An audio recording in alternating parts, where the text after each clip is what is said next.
Hello everyone, అందరు ఎలా ఉన్నారు? నేనైతే చాలా చాలా బాగున్నాను. మీరందరూ కూడా ముందరి ప్రిపరేషన్స్ వీడియో చూశారు కదా. ఇప్పుడు ఈ వీడియోలో మీరు నేను సాయంత్రం చేసిన పూజని, అలాగే మా ఇంటికి వచ్చి తాంబూలాలు తీసుకున్న ముత్తైదుల్ని చక్కగా చూపిస్తాను. ఈ వీడియో కూడా మిస్ అవ్వకుండా చూసేయండి. ఇప్పుడు మీరు చూస్తున్న ముందరి వీడియో ఎవరైనా చూడకపోతే నేను డిస్క్రిప్షన్లో యాడ్ చేస్తాను, అలాగే కమెంట్ బాక్స్లో కూడా లింక్ ఇస్తాను, చూసేయండి. చాలా బాగుంటుంది. చక్కగా ఫ్యామిలీ అంతా కలిసి ఎంత బాగా పూజ చేసుకున్నాం అనేది మీకు ఈ వీడియోలో కనిపిస్తుంది. ఇంకెందుకు ఆలస్యం, వరలక్ష్మి వ్రతం రోజు సాయంత్రం మేము చేసుకున్న పూజా విధానాన్ని చూడడానికి వీడియోని స్టార్ట్ చేసేద్దాము. పొద్దున పూజ అయ్యేటప్పటికే 1:30 అలా అయిపోయింది. అంటే కొంచెం పూజ స్టార్ట్ చేయడమే రావుకాలం ఉంది కదా, 10:30 12 అని చెప్పి 12 పైన స్టార్ట్ చేసాము. అండ్ ఉన్న శ్లోకాలు మంత్రాలు అవి చదువుకునేటప్పటికి పూజా విధానం అంతా కంప్లీట్ అయ్యేటప్పటికి 1:30 అయిపోయింది. పూజ అయిన తర్వాత ఇంకా ఫస్ట్ తాంబూలం పెద్ద ముత్తైదు కాబట్టి మా అత్తమ్మకే ఇచ్చాను. లక్కీలీ ఆ అత్తమ్మ ఈ ఇయర్ మాతోనే ఉన్నారు కాబట్టి ఆ అత్తమ్మకి ఇచ్చాను అనమాట. తర్వాత నా నైబర్ అనమాట తిను మాధురి, మీరు ఆల్రెడీ అగస్త్య బర్త్డే వీడియోలో చూసుంటారు. సో తనకి ఇచ్చానమాట. అలాగే వాళ్ళ పాప వచ్చింది, బుజ్జి ముత్తైదు అనమాట, కన్య ముత్తైదు. మంచిగా కాళ్ళకి పసుపు రాసి బొట్టు పెట్టి తాంబూలం ఇచ్చాను బుజ్జిదానికి కూడా. తర్వాత నా ఫ్రెండ్ వచ్చింది, నేను ఇప్పుడు పనిచేస్తున్న కంపెనీలో కొలీగ్ అనమాట. తనైతే రిజైన్ చేసింది ప్రస్తుతానికి, కానీ మా ఫ్రెండ్షిప్ అలానే కంటిన్యూ అవుతుంది అనమాట. తను పాపం బీరంగూడ నుంచి వచ్చింది నా కోసము తాంబూలం తీసుకోవడానికి. సో నేను ఇప్పుడు ఏంటంటే తనకి తాంబూలం ఇచ్చేసిన తర్వాత తినేసి తనతో పాటు వెళ్ళి వాళ్ళ ఇంటికి తన దగ్గర తాంబూలం తీసుకోవాలి. సో ఆ రోజు ఫుల్ వర్షం అనమాట. ఈ అమ్మాయి ఆ అమ్మాయి అనుష, మీరు చాలా వీడియోస్లో చూసే ఉంటారు. అక్కడి నుంచి నేను ఇంటికి వచ్చేటప్పటికి ఆల్మోస్ట్ 5:30 అయిపోయింది. వచ్చాక మళ్ళీ ఫ్రెష్ అప్ అయిపోయి మళ్ళీ పూజ దగ్గర కూర్చునేసాను. పొద్దున అన్ని చదువుకోలేకపోయాం కాబట్టి సాయంత్రం లలిత సహస్రనామం చదువుకున్నాము.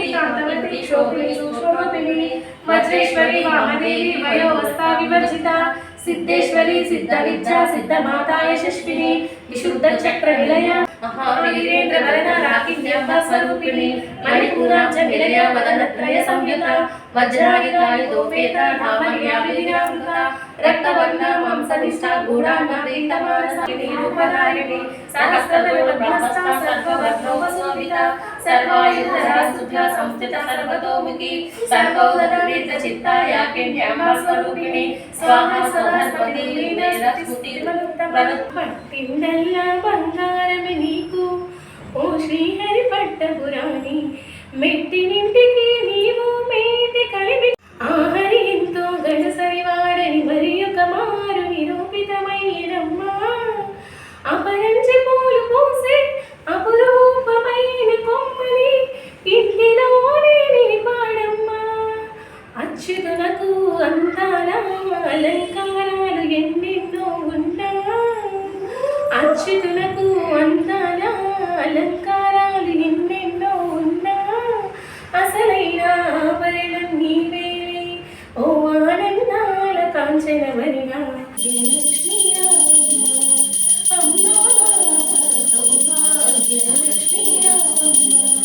నుదుట కుంకుమారవి బింబముగా కన్నుల నిండువ కాటుకాయుగ కాచరామరముగల భాగ్యలక్ష్మీ రామమ్మ కల్పమయ్యా కమలాసనమై కరుణ శుభగా కనక వృష్టి కురిపించే తల్లి. అలాగా మాకొచ్చిన లలితా సహస్రనామము, కనకదార స్తోత్రము, అష్టలక్ష్మి స్తోత్రము, మహాలక్ష్మాష్టకము, దేవి ఖడ్గమాల, దేవి త్రిసతి, ఇలాగా మాకు తెలిసిన కొన్ని మాత్రం చదువుకున్నాము. తర్వాత నేను అమ్మవారికి ప్రతి సంవత్సరం పాడే పట్టిందల్లా బంగారమే నీకు పాట పాడేసుకొని చక్కగా అమ్మవారికి హారతి ఇచ్చేసాము. అలాగే నేను చెప్పాను కదా ఒక పూజారి గారి వీడియో పెట్టుకొని చేశాము అని. ఆయన ఏమన్నారంటే, మీరు విగ్రహాన్ని కానీ కలశాన్ని కానీ పెట్టుకునేటప్పుడు కొంచెం స్థలం విడిచిపెట్టుకోండి, లాస్ట్లో మీరు అమ్మవారి చుట్టూ ప్రదక్షిణ చేస్తే చాలా మంచిది అన్నారు. అందువల్ల నేను అమ్మవారిని కూర్చోబెట్టేటప్పుడే కొద్దిగా స్థలం విడిచిపెట్టి ముందరికి పెట్టానమాట. అందువల్ల మేము చక్కగా ప్రదక్షిణ చేసుకోగలిగాము. ఇదైతే నేను ఫస్ట్ టైం చేశాను కానీ చాలా బాగా అనిపించింది. సాయంత్రం అయిపోయింది కాబట్టి ఇంకా తాంబూలాలకి ఒక్కొక్కరుగా వస్తున్నారు. కానీ ఆ రోజు అయితే 4:30 నుంచి 6:30 వరకు కంటిన్యూస్గా వాన. అసలు రాగలరా, వస్తా అన్న వాళ్ళందరూ తాంబూలానికి రాగలరా, నేను వాళ్ళ ఇంటికి వెళ్ళగలనా, తీసుకోగలనా అని చెప్పి చాలా టెన్షన్ పడ్డాను. కానీ దేవుడి దయ వల్ల అందరూ అనుకున్నట్టుగానే వచ్చారనమాట వర్షం ఆగాక.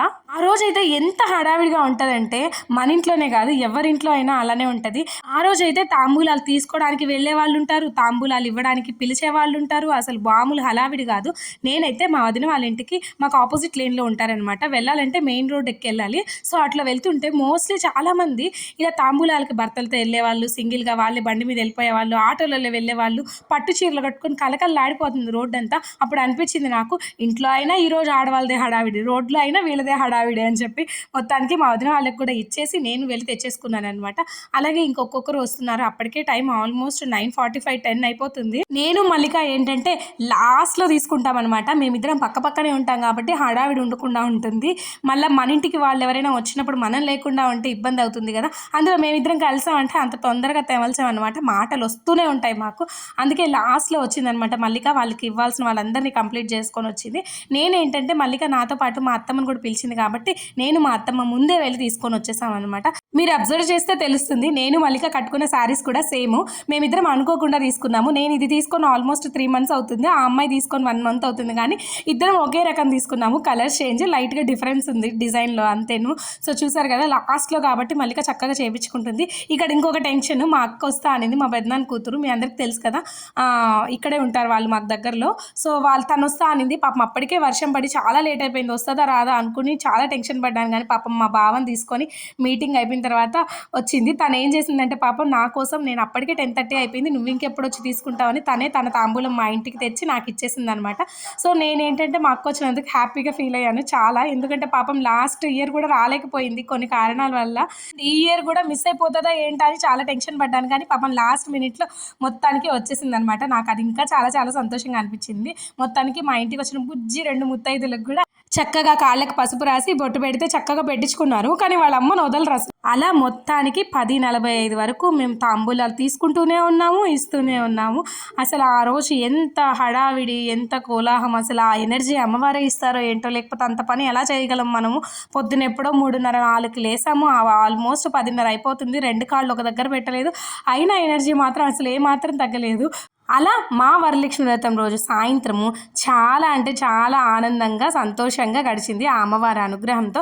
ఇంకేంటి, రాత్రి పడుకునేసాము. పొద్దున్న లేచాక అమ్మవారికి దద్దోజనాన్ని నైవేద్యంగా సమర్పించి అమ్మవారిని అయితే పూజించి కదిలించానమాట. ఇది మా ఈ సంవత్సరం వరలక్ష్మి వ్రతము. ఈ వీడియో మీ అందరికీ నచ్చింది అనుకుంటున్నాను.